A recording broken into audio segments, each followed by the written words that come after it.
রাতের ঢাকা মিরপুর ডিএসএস থেকে বের হচ্ছি। মেট্রো দিয়ে মিরপুর ডিএস থেকে বের হয়ে দিয়াবাড়ির দিকে যাচ্ছি।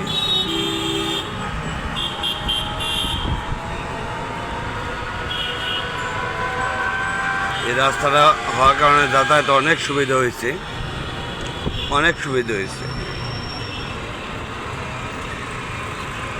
আমরা আগে বিশ্ব রোড হয়ে ঘুরে যেতাম। তারও আগের কথা যদি বলি, আমরা আগে ফার্ম গেট হয়ে ঘুরে যেমন লাগতো আমাদের এই মিরপুর উত্তরাবাসীর জন্য 3 ঘন্টা 3.5 ঘন্টা রাস্তা ছিল।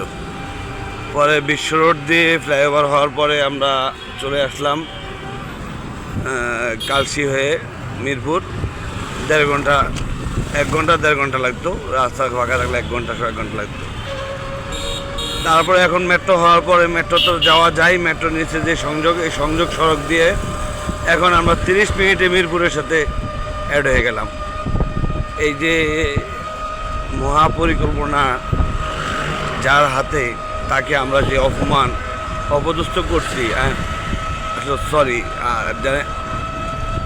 আমরা শয়তানের ইবলিস শয়তানের দোকায় ফিরে আমরা বেইমানি করে ফেলছি। আর বেইমানির ফল আমাদের জন্য সামনের দিনগুলো খুব খারাপ হয়ে আসতেছে। দিন যত যাচ্ছে তত দেশের পরিস্থিতি খারাপ হচ্ছে।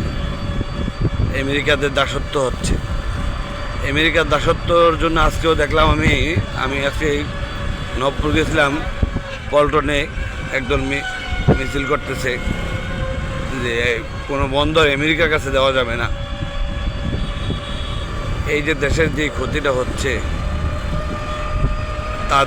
তার আগে সরকারের দ্বারা দেশের অনেক উন্নয়ন প্রকল্প হয়েছে, যদিও ওনার টাকা দিয়ে করে নাই, দেশের টাকা দিয়ে করছে, কিন্তু উনি টাকা তো পরিচালনা করছে যে কীভাবে কী করতে হবে, কোথায় কী কাজ হবে, কোথায় কী করতে হবে, ওনার প্ল্যানিং তো ওনার।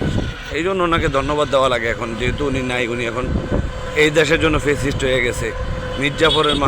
মির্জাপুর বাংলাদেশের মানুষ ওনাকে এখন ফেসিস্ট হিসাবে আমরা সম্বোধন করতেছি। এটা আসলে আমাদের লজ্জাজনক, জাতির জন্য লজ্জাজনক। কত সুন্দর সুন্দর স্টেশন করছে, কত সুন্দর মেগা প্রকল্প করে দিয়ে গেল উনি।